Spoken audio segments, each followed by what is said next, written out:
और तेरे सारे रोगों को वही तो तेरे प्राणों को नाश होने से बचाता है। वही तेरे सर पर दया और करुणा का मुकुट बांधता है। वही तो तेरी जवानी को उकाब के समान बनाता है। उकाब सबसे तगड़ा और सबसे ताकतवर पक्षी होता है। इसलिए बाइबल में लिखा है कि तुझे मैं उकाब की तरह ताकत दूंगा। उकाब को दिन ब दिन ताकत मिलती है, क्योंकि वो हर जितना तूफान आता है उस तूफान के अंदर सब लोग डरते हैं, लेकिन उकाब खुश होता है क्योंकि तूफानों में ही रहता है। इसलिए सबसे ऊंचा उड़ने वाला पक्षी उकाब है। सबसे ताकतवर पक्षी उकाब है। इसलिए बाइबल में लिखा कि मैं तुझे उकाब की तरह दया कर दूंगा। यशायाह की पुस्तक 40 अध्याय के 31 आयत में लिखा है कि यशायाह की पुस्तक 40 अध्याय का 31 आयत इस प्रकार से कहता है, मैं थके हुए को बल देता हूँ और शक्तिहीनों को बहुत ताकत देता है। तरुण तो थकते श्रमित हो जाते हैं। हाँ, और जवान ठोकर खाकर गिरते हैं। हाँ, परंतु जो यहोवा की बाट जोते हैं, हाँ, वे नया बल प्राप्त करते जाएंगे। वे नया बल प्राप्त करते जाएंगे। वे उकाबों के समान उड़ेंगे। उकाबों की नहीं, मतलब उकाब इतनी ऊंचाइयों पे उड़ता है कि दुनिया के अंदर कोई भी पक्षी इतना ऊंचा नहीं उड़ता। हमारे पास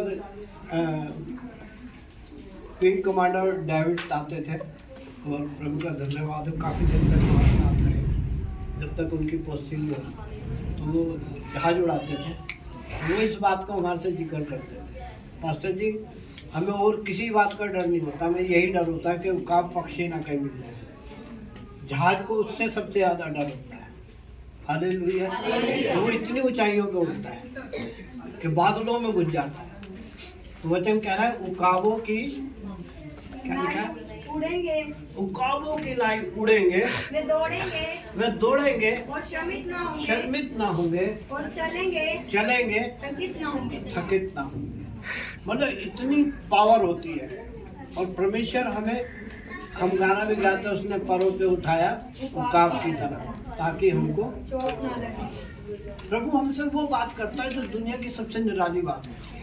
इसीलिए प्रभु हमारा क्या है, अद्भुत युक्ति वाला, जिसकी युक्ति को कोई समझ ही नहीं सकता। सुलेमान कहता है कि उसके नियम तो अथाह सागर है, उसके वादे सच्चे हैं और नियम, उसके जो नियम है उसे कोई समझ ही नहीं सकता। कितना भी जोर लगा, उसका अपना तरीका है, किसको कैसे पालता है, किसको कैसे चलाता है, और हमारे भी जीवनों में तरह तरह से किस तरह से काम करता है, कैसे हमें लाता है। तो परमेश्वर के वचन में लिखा है, परमेश्वर का वचन एक पढ़ेंगे हम।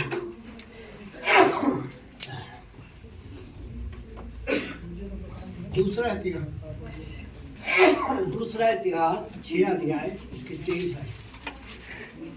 दूसरा इतिहास उसका 6 अध्याय के 23 है। तब तू स्वर्ग में से सुनाना और मानना और अपने दासों का न्याय करके दुष्ट को बदला देना और उसकी चाल उसी के सिर लौटा देना और निर्दोष को निर्दोष ठहराकर उसके धर्म के अनुसार उसको फल देना। हालेलुया। हालेलुया। वचन यहाँ